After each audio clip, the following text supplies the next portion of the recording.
responses.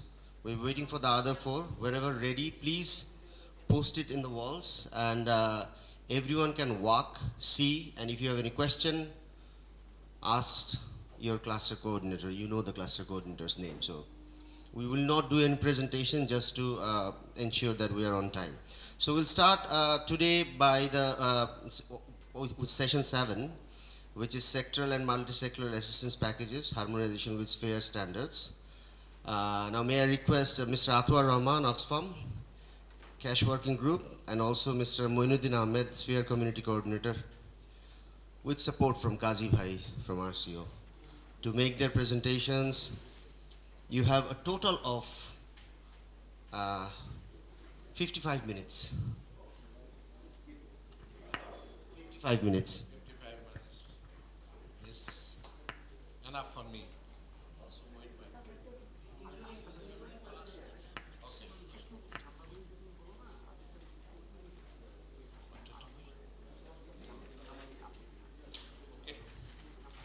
Assalamu alaikum and good morning.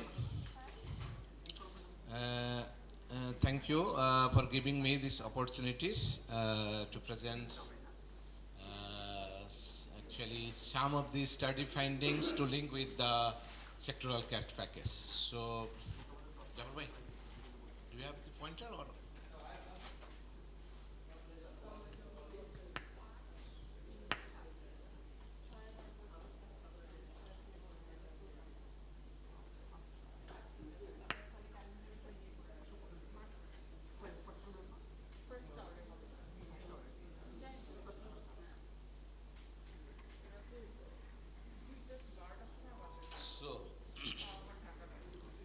So, already shared the sectoral, the session 7 in sectoral and multi-sectoral assistance package, harmonization with spare standards. The spare standards part will discuss by Moin Bhai. So, Dr. Can you go to the next slide? So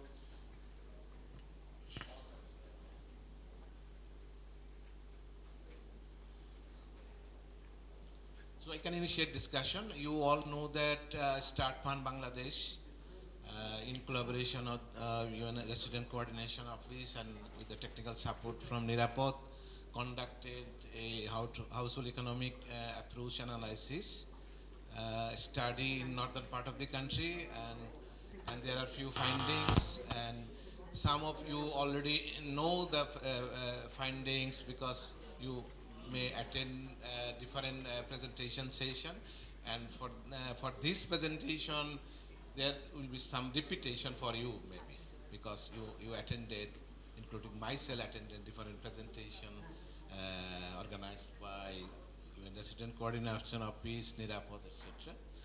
So I'll say these studies timely initiatives because without MEB we cannot determine this gas package. For conducting this HE analysis, so 6 steps were followed. So there are baseline, there are 3 steps over there, and also the outcome analysis. So I'm not explaining every steps under baseline. There are 3 steps, and also the HE outcome analysis. There are 3 steps as well. So next slide, please. Can you give me the pointer? I need to focus. That's important for me. Okay. So, so projected outcomes of the effect of monsoon flood in Chor zone. So though the flood is not so severe, but we know every year there are flooding, either normal or severe. But to us, this not last year, 2020 flooding was a bit normal, but the Chor people, the Chor dwellers, for river basin people, the extreme poor and middle class, there is impact of flood 2020. So we know the reference year for this study is 2018. Am I right, Jafar bhai? So there is income for 2018 for all classes. So extreme poor household and Chor poor household as well. And there were projected income as per the study findings. So there is a gap of 18,000 taka, 18,000 plus taka due to flood 2020 there's a gap for the extreme poor people and also for chor people. There is a gap on 23,000 taka. And how it comes? If we consider the reference year income and then the projected income, there is a difference. That's the gap. So for chor poor people, this is 23,000 taka and 18,000 taka for extreme poor chor dwellers. And then and there is a threshold actually. There are two threshold explained in the study reports. So there is a survival thresholds. What does it mean? It's a cost of sufficient stable food items needs for a household, including some other non-food item as well as water, salt, soap, etc. And another threshold is livelihood protection thresholds. It's just survival threshold plus additional some livelihood expenditure needs a household needs. Next slide, please. Jafar bhai. Jafar bhai. So same happen in river basin area, but the gap is not like that. So in river basin area, the gap is bit less due to flood 2020. So the gap is for the river basin extreme 4 is 11,000 plus, and also river basin 4 household it is 20,000 plus. And I explained again earlier that the gap is the reference year income and the projected year income difference due to flood 2020. So next slide, please. And the minimum MAP and the multi-purpose cash grant. So if we talk about the minimum expenditure basket, you all know that the minimum expenditure basket is defined as the average cost of what a household needs to meet basic necessity on a regular or seasonal basis. So either poor, extreme poor or middle class, there is a minimum expenditure basket. So compare to the kilocalorie, or say 2,100 kilocalorie. And the next one actually this in poverty line, the country poverty line, it represents its minimum consumption standards of essential goods and services. And the next, what actually MAB includes? MAB includes different things actually, different items, food items, non-food items. I'm not read out everything, but there are food, non-food items, transportation, education, health issues, energy, etc., etc. And for determine the cash package, to determine the transfer value, we need to bring together different things: the need assessment, minimum expenditure basket, and people's vulnerability and gap analysis to determine the cash transfer, and also the number of distribution we need to decide. And if we talk about the multi-purpose cash grant, actually what is multi-purpose cash? What is MPG actually? MPG actually is a cash transfer, either one of a regular basis a household needs to meet their basic needs or recovery needs actually.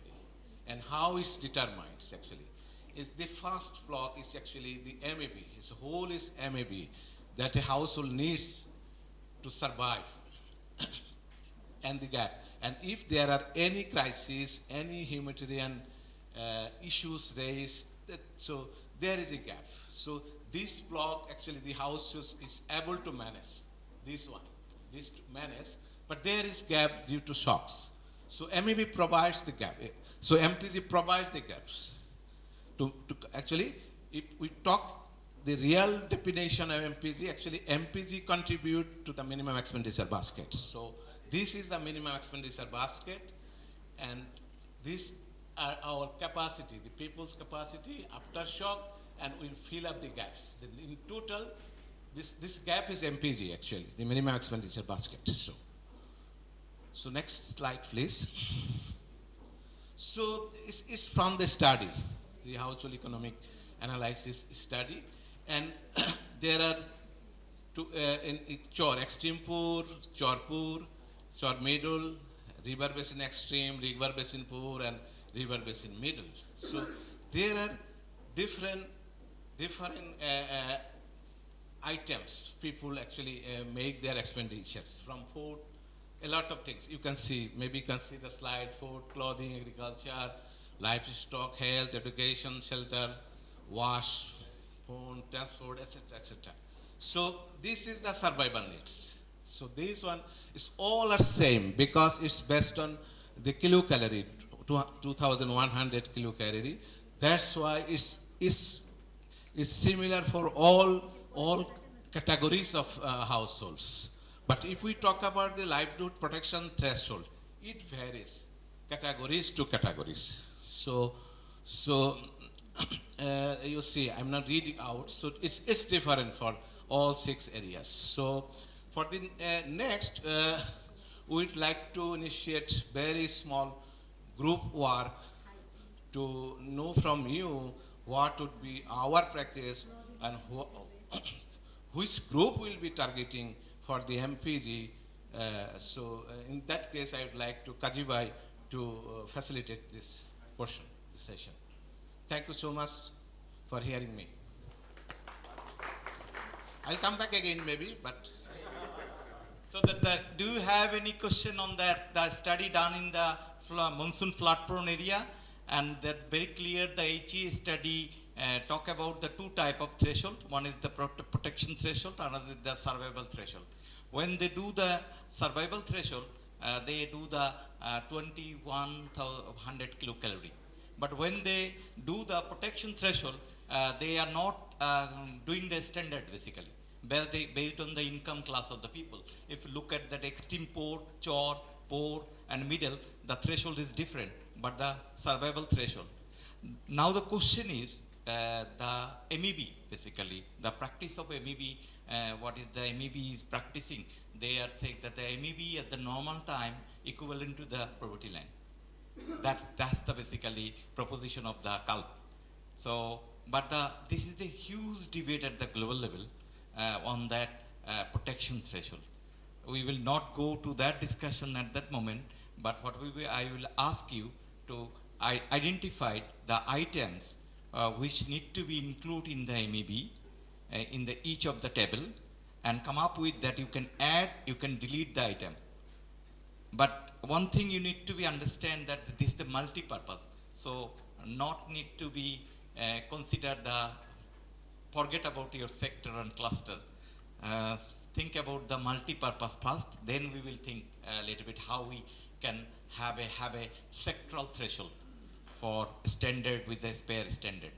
So I will, Salam bhai, give the paper of each of the this sheet, so that we have very quickly have exercise. You will add the item or delete the item among the item we receive from the field, that the people expenditure in the different. But if you look at the income class from the extreme poor chore, no need to moving around. It's very disturbing. Kazi bhai, I have 2 questions. Okay. Sorry. So one is data. Where is this data from? From 2016 or? No. That's the very interesting things is the HEA analysis, household economy analysis is the one analysis have been very popular at the globe.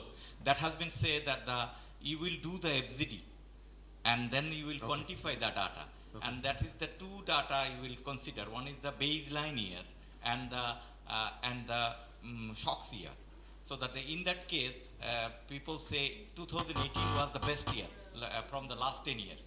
And the 2020 is the worst year. So they have considered that first, that what is the cash income, food income, and expenditure. They calculate by the group, FGD with the group, and each of the extreme poor group in the particular area, the couple of area, they FGD with the group, not to the.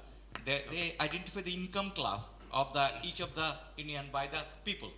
And then based on that, they quantify all those things and validate with them that whether it is correct. Because this is not the individual income, it's the income of the particular class of people. the chore, and that has been done in the livelihood zone, similar livelihood zone. And one of the interesting things, the HE is not applicable at the urban area because of there is the dissimilarities of the income. There's the livelihood zone area. Rajiv, going to you, just one more question. How did you decide the survival threshold? What percentage of the amount? Survival threshold is a 2100 kilocalorie. Okay. Based on that. Okay. Rajiv, just quickly one thing, because it's the research finding, I can say. Yes. I mean, these are the expenditure area. So why we are expecting to edit this one? Because it's from the research work. So what are you really expecting? What is the expecting is that there is a interesting dilemma there. There is a item we are listed in the bird category. Sometimes people want to see some of the more item, like as the person with disability, they said the top up amount. That has been accepted by the global level. Also, you don't see some unnecessary expenditure we don't want to see in the MEB. You could cut down.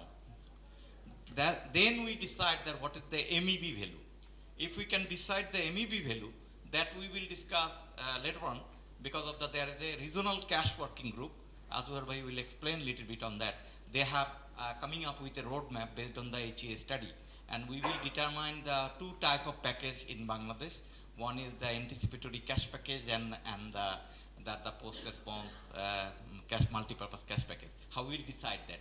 So my point is, it's their feedback, right? It's the people who say that they have spend their money in this area. Yes. So how can we say differently? Because of we could say differently because of we are doing it a very qualitative survey in a particular one place. But your experience of the field, you could add, delete something because of like that. If you see something that the people are spending on the mobile phone, or the loan repayment, or the fuel, any of the item could add or delete. But the value, we will decide that what could be the value. Because of this is the big dilemma here. You see something that there is the protection standard is based on the status people have been expenditure. Protection threshold, that is the more debating. That where we will set the middle income protection threshold as a minimum expenditure basket, or whether we will select the extreme poor protection threshold is 1,15,000 per year. So that's the debate we are discussing. Normally the practice is MEB is the equivalent to the poverty line in the particular country. So that's why we see something that we in Bangladesh, we are basically not able to divide which is multi-purpose, which is the sectoral package. That was a mix-up something. Because of people said something that we will transfer the $53 to the people, whether it is shelter or something, that is becoming a standard. We say that break the mindset of the people. Break the mindset of determine the wage rate in Bangladesh. Because of that's not talk about the entitlement. That talk about the poverty line, and we want that the people will be resilient with the poverty line. So I think what we understand, for example, with the cash, as we're talking about multi-sectoral. Yes. So for example, are we considering for very limited period of time? Yes. Yes. So like, let's say during the emergency 1 or 2 months, something like that. Yes. So that's where we will, from sectoral, what should be the... Sectoral is later on discussion, but now we want something that show the findings of the study. Now there is a roadmap there, regional office and technical working group will work on that. But now you see the table very quickly that the item you choose, and then we quickly reflect from each of the group that how we feel that item will be covering everything, or you want to add something. But we see the study that the last flood, they have 4-week flood. Can we discuss in the group, then we come up with the question and answer? That could be fine. I think since you have the session, let us ask questions. Okay. So my question would be about the methodology, because as coming from the global level, the way that I understand standards is that it's based on what people express. So this is a rights-based approach, and rights to food are adequate food in a humanitarian context. So I need to know more about the methodology and how the people were consulted during the survey, Exactly. and the qualitative aspect of what they fed into this. So if you could elaborate Yes. what the people themselves express. Yes. That would be useful. Yes. Very good. Romanapa. So, if I understood from the previous presentation that you have made, that this was this was a data collection through focus group discussion and key informant interview. This is the methodology you have used. You have not done household surveys as such. And then you have quantified that data, if I can put it that simply. However, there was a very basic gap in that methodology, that you have not consulted with any female group. Yes. And that is not yes. in the They were there. reflection. They consulted. That is, Consulted. where is that reflection? The reflection is basically It's not in the final report. It's not in this, at least the final that we have seen. No. That's why we are saying something that that need to be how we do that. That is very clear in the study. We are not elaborate that. That was a separate discussion with all the cluster coordinator, and all the methodology is accepted global level. But we want that how we can consider some of the expenditure expense by the people, that is very insignificant. So that's why we say that item need to be listed. Later on we see how we will improve. Because of the normally in Bangladesh, where the expenditure Kaji pattern bhai, come. can I add or supplement to this question? Because actually I am looking for some disaggregated information. Maybe we are conducting the separate FZD, but where is actually the analysis of that related to the question? If we are consulted through the participatory methods, the analysis will be there. So, like in this through the SURF fund, we were reaching out to the most diversified group, like the transgender group. And let me finish. We know that the expenditure will be different. If you ask to male group, if you ask to the female, if you ask to the gender group, their priority will be different. So why we are doing this analysis? Because we need the information. So that's actually missed out.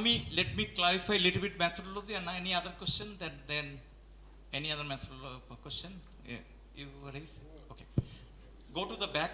Go to the back. Go to the back. Go to the back. First slide. Family expenditure. No. So that the first things is the methodology have been coming up to the global level, and that has been invented firstly by the Save the Children, that later on have been using more on the food security sector more and more. Firstly. Second thing is that they divide the family expenditure, not the individual family members. That is the another point of this. And the expenditure have been coming up with the income class wise families, not to the particular woman headed or something. That was the whether they are extreme poor or middle, this way. And they compare it when the disaster happened, what is their loss and coping capability, what the income lose, and then how they cope. And we see something that when they set the expenditure, male group does not express clearly their expenditure pattern, but the female group very clearly say what is their expenditure very clearly on the family. So we are not saying that that will be basically answering all the question, but the way we decided the multi-purpose cash is basically that this is the only study we have. Normally, otherwise we have to go for the highest at 2016. Last time in 2020 we did this from the highest analysis one. So that has been answering because the survey have been done in the 2012 report published in 16. But this study could guide you all those discussion. But this will not end. This is the multi-purpose. Any item we could add, any item we could delete with the multi-purpose, because the multi-purpose is a very short. But the methodology never gives you the particular group. They will say the income class. That is the methodology. Whether it is limitation or strength, but this HEA is basically very clear on that it will not focus on particular group or woman-headed household or all those things, whether it is extreme poor, they have decided their class. We are not deciding their class. But if you really want to include all the classes, all the No. category of people, then it will be good to, Now all the people you can, all the people is the, all classes. no, that's the sector. That's why I'm coming to that. One analysis would call to not solve your cluster problem.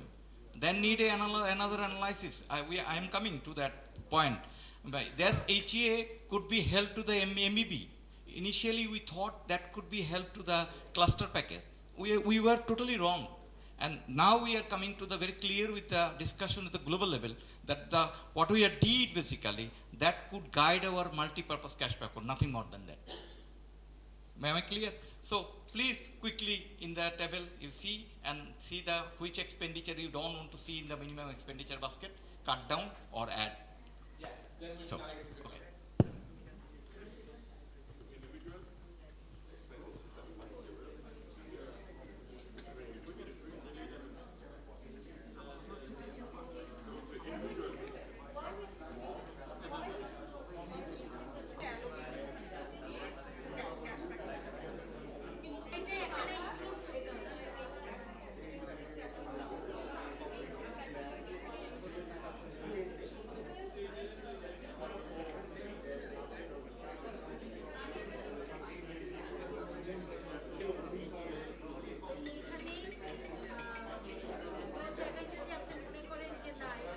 Very brief and summarized discussion. So you have already identified some problems with the when we are like looking the table and we are thinking on the first things. Usually we have seen the humanitarian community basically determine the multi-purpose cash package based on household economics analysis.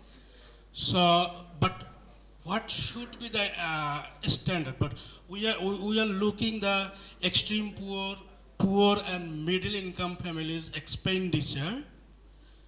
But Sphere Community Bangladesh is proposing we should follow the standards. Apa already said. So that is a gap. So I will just explain briefly what Sphere Community is proposing now, what we can do, that will come. So in humanitarian crisis, sectoral packages should be compared to minimum consumption requirement. That should be linked with the international standards. And of course, Sphere Handbook is our main guidance. Next. So let's very briefly, the Sphere Handbooks you know all. There are 8 interrelated, interconnected chapters. First 4 is saying about the Humanitarian Charter, and the rest 4 are saying the technical chapter. They are providing us about standard, guideline, key actions, those part actually. So Sphere, it is now proved that Sphere can be used in any context. The context of humanitarian field, and which the factors which influences like culture, language, capacity of responders, security, access, environmental condition, markets, resources, and so on. Confirming Sphere standards means striving to achieve the standards in all contexts and advocating for improvement when meeting standard is not achieved. But again, I am saying it does not mean implementing all key actions or meeting specified targets for all key indicators. You will find in the technical chapters key actions, like key actions indicates what you have to do, the actions to achieve the standards. And key indicator, you know better than me. And again, it does not mean meeting all standards, since this depends on a range of factors, many of which are beyond our control. So that's why, next slide, we a sphere community Bangladesh is proposing that we have already identified the gap. You see in your discussion it comes. We are proposing we'll go for the to generate discussion with the group of to determine the sectoral minimum indicators that will link with the global list, and explaining later we'll explain to RCO, and we will also share all clusters and engage all cluster members developing this, actually the standard packages, sectoral packages, everything. And that's all from my side. Thank you. Go to the previous slide. There is a two document I will circulate to you. One is the basically we list down the sector-wise indicator, what has been standard in the SPARE. The document is coming to you. The review that document, because the SPARE have lots of companion. We are not able to review that things very, only SPARE we reviewed and write down the suggested indicator for the global level. That need to be contextualized at the national level first. Then we go for the package. So that's why we are proposing a concept note that has been coming to you, that we will support you, all the cluster, if you want. We will hire a consultant, economist to work with us and come up with what could be the national standard indicator for each of the sector. Then if we do that report, that will guide us to determine the sectoral package. So there is not only a SPARE, there is a couple of companion, 5-6 companion that need to be considered. Even logistic standard we have. So that if we can do that, then we can solve the debate of the problem. And another reflection is that when we do the packaging, and we are more biased with the multi-purpose. Though we are saying many things, but ultimately when we are determining the package, then we are biased with the poverty line, and not to the entitlement. That is the big things we see something not only in the humanitarian sector, but also the safety net sector. And if you look at that safety net package, the size of the package, how that determined, that is not very clear. That's why you see something, we could a big influence on the safety net intervention in Bangladesh. You could clarify in the SPARE is very different way. And whatever you are giving, it's based on the budget and other thing. But if you can identify some of the indicator that need to be national standard, need to be that exercise. So that exercise need to be done with the government, your cluster lead, and come up with a very clear contextualized national indicator. If it is done, then we can do that something. So if you review that and come up with your idea on that, the feedback on the concept note, what we have shared with you, they are coming up. Then we could discuss a little bit on the after coming to the break, little bit, and then we close the session. Do you take any questions? No. So we discuss the concept note after the break, if there is any question. Yes. But there is a draft concept note for reviewing the sectoral package. But if you don't agree and not put your support, then we will not do that. So, but it's a big debate because of you see we are biased with the multi-purpose cash, and that has been promoting we are in the different package, but not promoting the entitlement, what could be.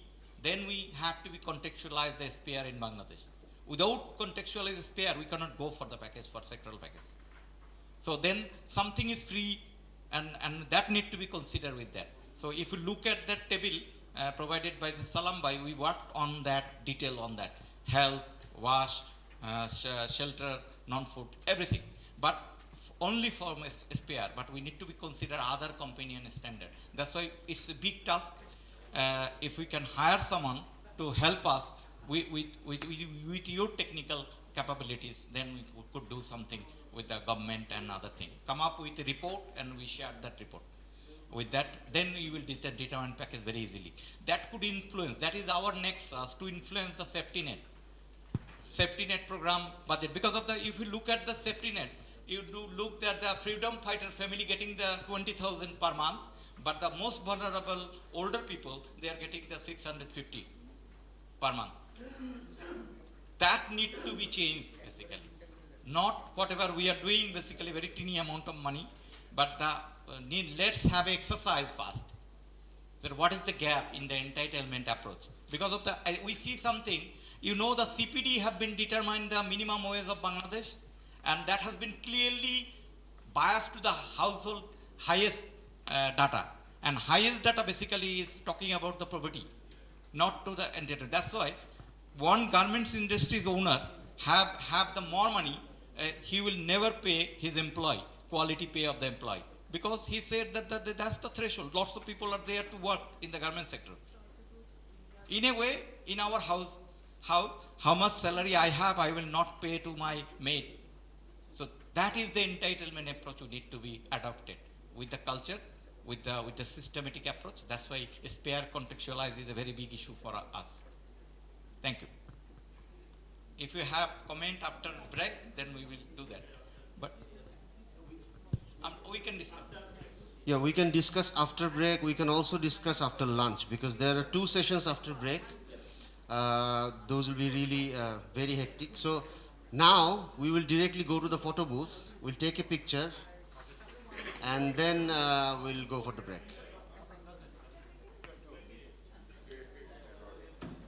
We'll go to the photo booth, take a picture and then break and then come back.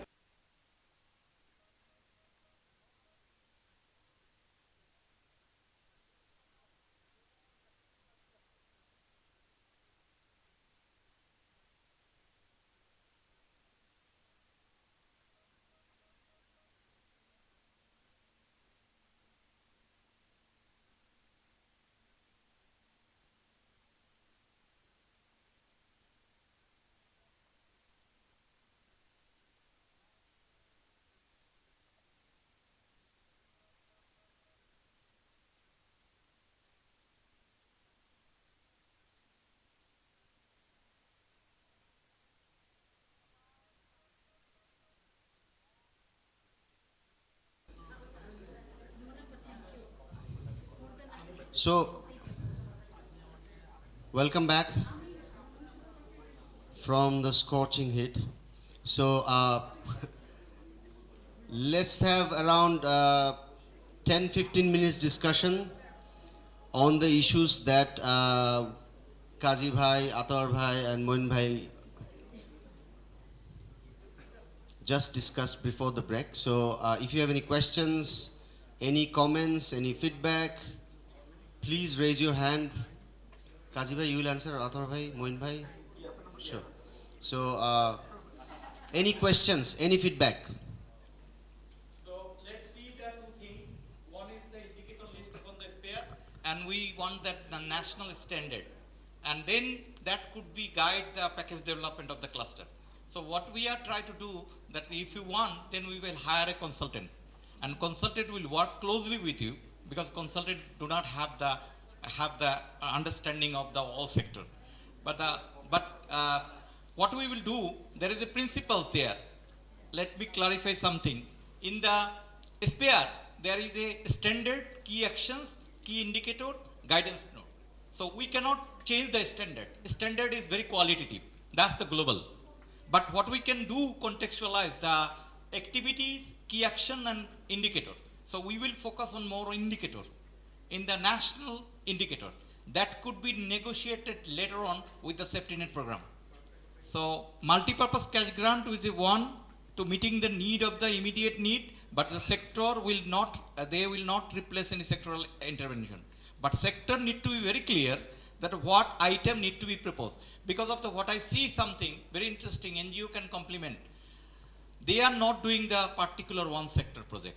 When they, what is the experience of 2020? They choose from the wash some item, from the, that guidance we need to provide it to the, our stakeholder. Because field reality is quite different. Can you share something, Dolonda?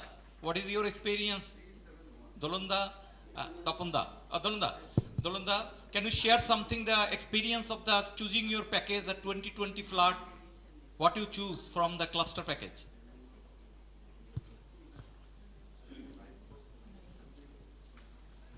Okay, thank you very much.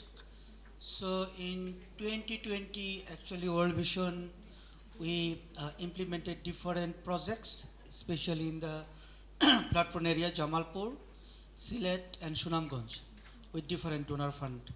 So for food, actually we use the consider the COVID context, the contextualized package from food security cluster. That means the rice and other items that we selected.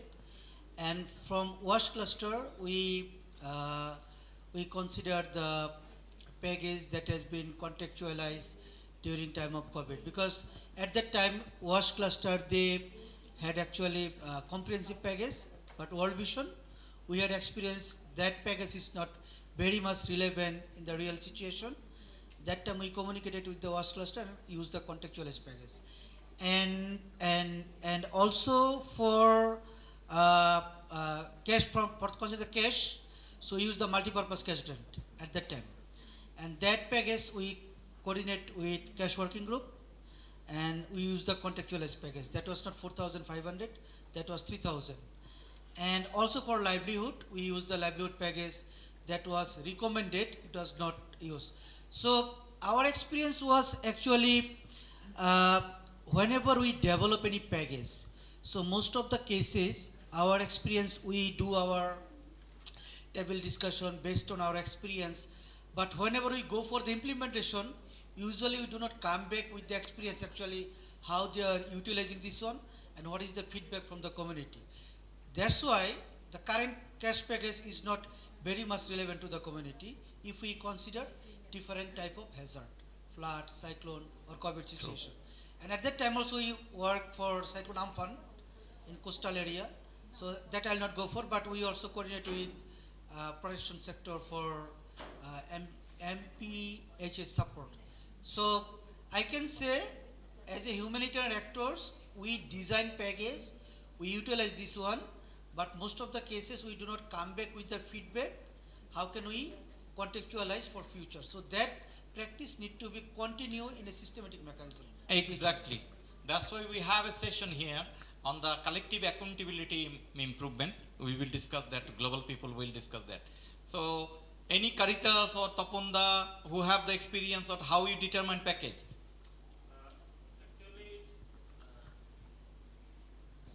I was involved in defining the multi-purpose cash grant package. Actually, we worked in a small groups.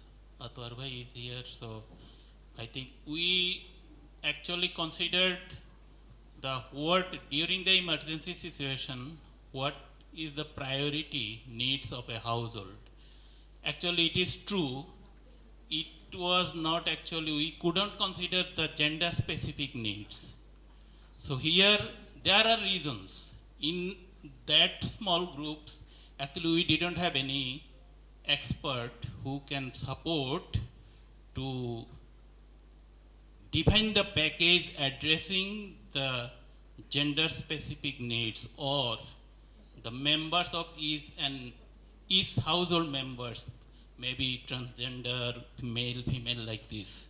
So now today I'm very much happy that Rumanapa, Paranapa, the point you discussed, this is very much important. But I think we need more support from your side. So we can, this is not a static thing. It is like we can redefine the package, and I think we can actually define a package that will address the need for all. I mean the household members, basically based on the gender specific needs with a proper basic idea on kind of gender analysis like this. So that can be done. But one thing what Dulanda said, we cannot be perfect. Because when a household receive money, then it is that household or the household head to define how they will spend that money. They will consider their needs for that moment. If they think that they need food first, whatever we design however we design our package, actually they will not follow. Even in our experiences, we did do post-distribution monitoring. We saw some of the household during that specific particular time, one of their family member became sick. They spent all of the money for treatment. And but in general, we saw they spend the money maybe not exactly the way we define based on the components. They didn't follow exactly that. But in general, I think there is a need for all components they spend some money. This is in general. Yeah. So thank you, Kaji bhai. Rajib bhai. Yeah, just to share some of the experience from our side, I mean, particularly with the Bangladesh Red Cross Society and the way we work as a federation. So basically, in any emergency, the package we get the information from different cluster. Basically, multi-purpose cash grant, that's the one sector. I mean, that's the one component. But in addition to that, we also have the wash component and the shelter and the health. So it's collectively we try to reach. I mean, whatever resources it's available or we get funded. So based on that, we try to make an integrated approach to make sure they receive those support, sectoral as well, apart from the multipurpose. So that Nasir bhai.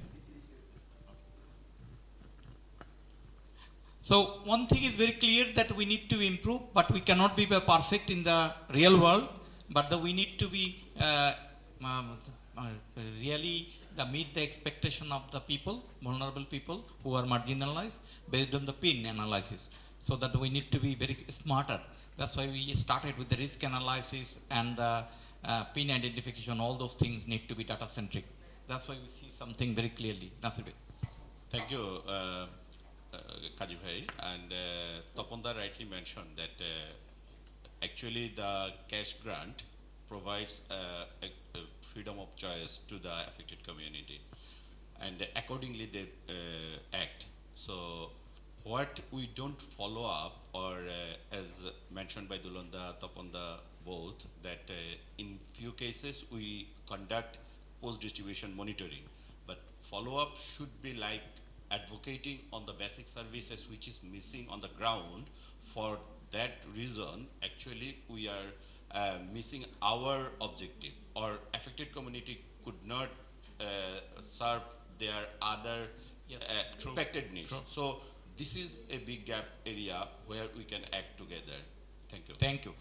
So with that session, basically we give you the indicator list from the SPR, and we want that the national indicator list that need to be a process oriented. We cannot do it within one shot. And we provided you a concept note that could be supported a economist who understand the entitlement. Most probably we work with the BIDS, so that they come up with working with you, come up with the national contextualized indicator. If you want to invest in that, most welcome. If anyone want to invest with that have a joint investment on the consultant hiring and other thing, that could be very interesting to join one analysis for Bangladesh. So that is the opportunity for you. If you inform that I will invest on that, then we will use that jointly on that investment. This is one. Third thing is basically we want you to nominate you as a technical member. There is a regional cash working group they already developed a draft roadmap for determine the anticipatory cash package, multipurpose and post-response. So you nominate your name in that technical group with the Ataur bhai leading that group. So they will have come up with a very clear package that could not be utilized this year because of the we already set anticipatory package value and other thing in the proposal, but that will be can be used in the next year. That three things. If you have not any burning question, another thing, then we can finish that discussion. Over to Majid bhai, you said something that you have some of the question. Okay. The discussion has calmed down, Okay. so absolutely fine. So, Thank you. if there are no more questions, we can go to the next presentation. Okay, good. So, next one is it's session 8, which is gender responsiveness, inclusion, and protection at the centrality of Nextra strategy. It will be presented by Farhana Hafiz, UN Women, GIHA coordinator, Rumana Khan, UNFPA, GBV coordinator, and Mr. Murshid Bilal Khan, child protection coordinator, UNICEF. So you have, yep, around an hour. But we'll have to squeeze a bit. 1 hour, 10 minutes max. So with the, it was, but let's try to do as quickly as possible. Thank you and good morning still. Yeah. I think we are very in the right time to discuss about this important issue, which is gender responsiveness, inclusion, and protection. That is also the very central key focus of any humanitarian or the disaster risk mitigation actions. The other session is a bit different, actually providing the tools and framework and introduce what are the key standards, what are the key indicators. This session is a bit different. We are going to use very participatory method through exercise. So 1 hour 30 minutes, we divided ourselves like this: 15 minutes discussion, then we will go for 30 minutes group exercise, and then the plenary. So I want to start with some quiz. Because we are talking about and dealing with the data, so I'm going to introduce some data. But the question is, there are some blank portions, so the answer come from anyone, what actually the data refers to.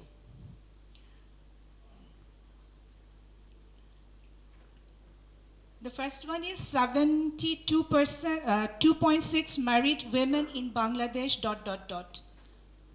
Do you have any idea what actually the percentage is talking about?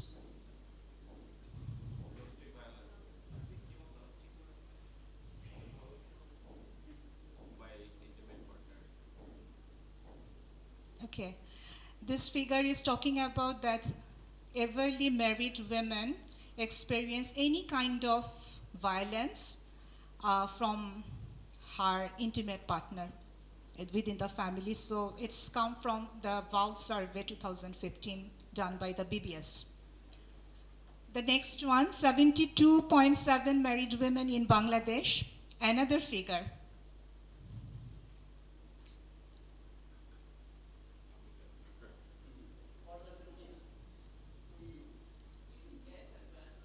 You know, yes or no? No idea. It talks about that 72.7 out of 72.6 married women who are experiencing violence ever in their life cycle are actually disclose their experience to others. That means 3/4 of women, 1 in 4 women, 3 out of 4 women are actually not disclosing this issue, their experience to anyone, even within the family and outside from the family. 3 out of 4, yeah. 28.2%. 3 out of 4. Yeah, they're not disclosing, open up. Yeah. 4 জনের মধ্যে 3 জন এটা প্রকাশ করে না. Because of the domestic violence is considered the family issue and the honor in our cultural context. So the next one is 28.2 something in Bangladesh.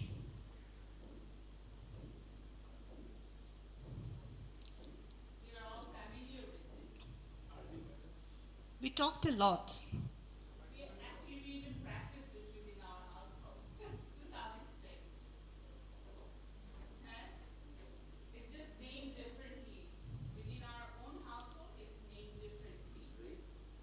But Lots of clue. But when it happens within a poor household, we say, oh God, this is why we're in victim. We always refer to it the people or household with the lower income class. It's a dowry prevalence in Bangladesh. The latest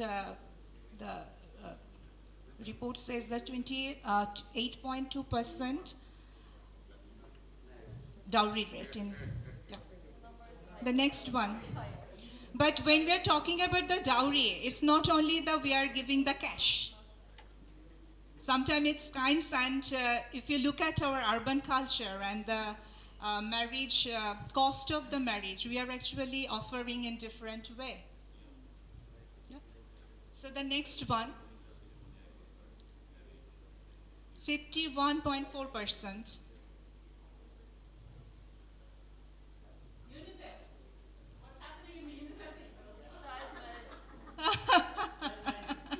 It's a child marriage rate, yeah. Still it's more than 50. So the last one, I think it's very easy. Globally, 1 billion people living with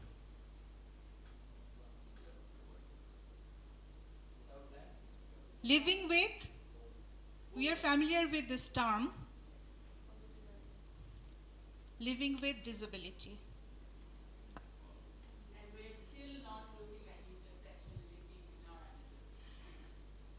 analysis. Okay, so these are some few figures. What we are talking about when we are talking about the gender equality, the gender discrimination, the gender disparity. So why that inclusion and the protection in terms of gender, in terms of child protection is necessary when we are talking about or when we are designing or the managing or the implementing the humanitarian action, because these are the gross issue or some very overview of our country context where actually we are operating our humanitarian action. And when we are talking about the household, so every household has their own gender dynamics, their own inclusion dynamics based on their norms, their practices, the values that they are carrying. And why it matters? Because we're talking about that the pre-existing the gender inequality or any inequality. It's not only the gender, the inequality in terms of class, in terms of the geographic location, in terms of religion, in terms of the ethnicity. So it's actually exists before the disaster. And we are conducting baseline, we are conducting pre-crisis data. So it's very important that what the other discriminatory factors, when you're talking about standard, it's not only the food health issue, because the food, health, education, each issue is actually determined by this kind of prevailing context. The overall discriminatory scenario within the country. And when disaster hit and during the emergency, we need to consider the diversified voice. It's not only the men, women, boys, girls, the other gender diversified groups and other excluded and marginalized groups. It's not only when we're talking about the gender diversified group, it's not only the transgender, other genders identified group, and also the minority and the excluded group. So we need to identify during the vulnerability mapping the different risk factors. If it's with the transgender, it's with the some community. Like if we look go to the southwest part of Bangladesh in Satkhira, there are some indigenous communities, very small group, the Dalit community. We need to find out that how their lives are being impacted by the disaster. Either it is natural or it's human-made. So objectives of this session is to gain a very common understanding among us so that we can put the gender responsiveness, inclusion and protection at the centrality of any of our humanitarian actions. Because it is very important, because we have in our next slides we will discuss about what are the global drivers, what are the key indicators and the standards we have in terms of the gender responsiveness. There are so many. The way actually we saw yesterday that there are so many risk analysis mechanism to define the vulnerability. The indicator differs from each to another. So there, in terms of the gender responsiveness, inclusion and protection, there are many guidelines already. But we need to have our common understanding first that in which context we are working. We need to understand Bangladesh context very well. So the objective of the session to gain the very common understanding. Next slide.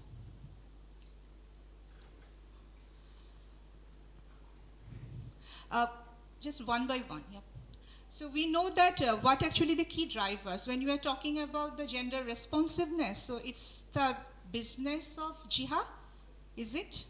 Or when we are talking about the protection, is it the business of protection cluster? Or is it the business of the child protection or the GVV? It's not. Actually, when we are talking about this issue, it's coming from our global commitments, the way they're written in the Center Framework of Action. The next one is our 8 5-year plan. It's written in the next 5 years what are our gender priority, and it's linked with different development agenda. Yeah, it's written. Then our SOD 2019 is clearly offered the separate gender responsive guideline with the key 5 approaches.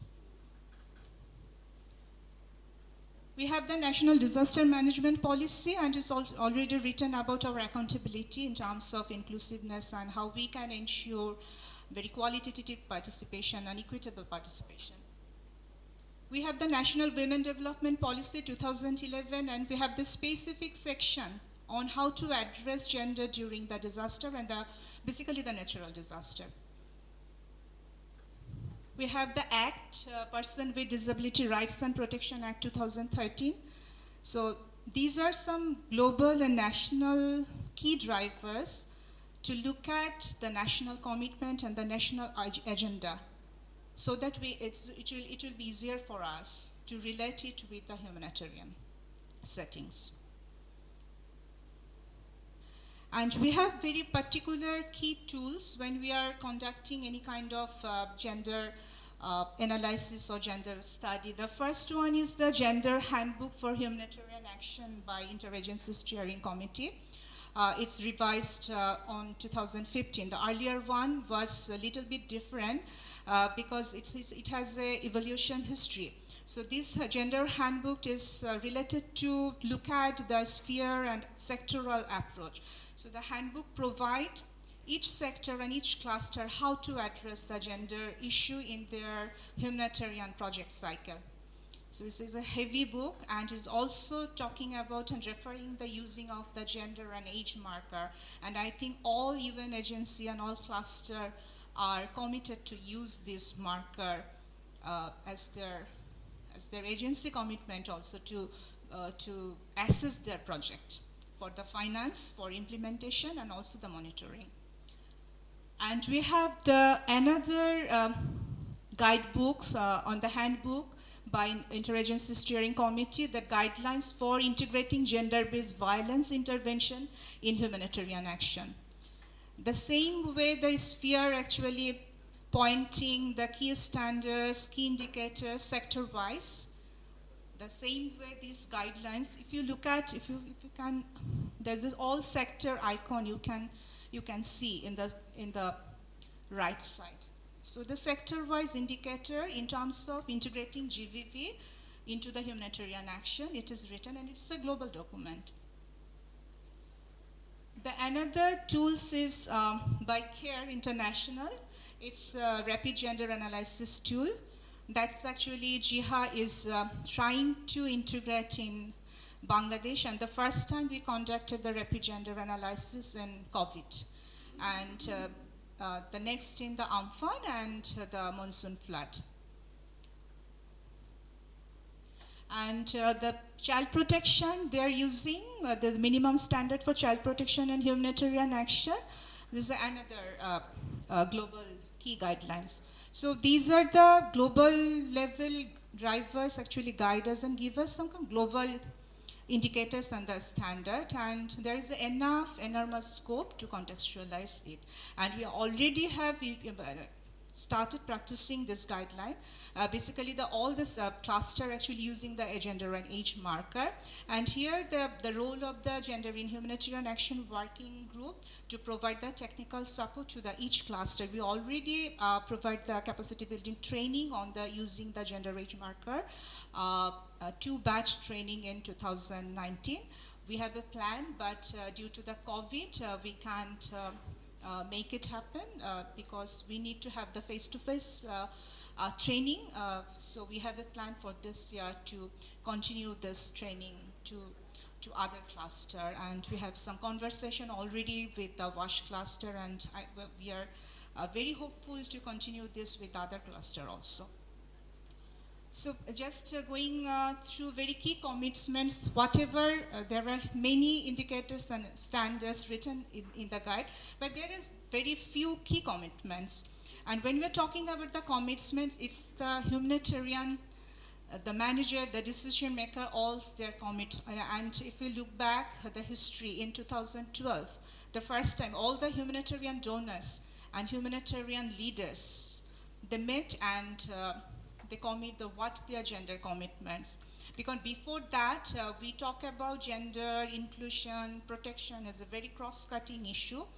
And still, if you look at our nexus, we are writing as a cross-cutting, but actually nowadays, the practitioners are not using the cross-cutting issue. Because when we're talking about the cross-cutting, it's our practices, we are actually giving very less priority and less value to this issue. So if you look at the SFA, it's called the gender responsiveness, and the women's agency and the women's leadership is a key commitments or the key principles. Inclusion is the key principles. So the collection of sex, age, and disability disaggregated data, it's very, very important. Like in the last presentation, if we can identify the methodology, we can put this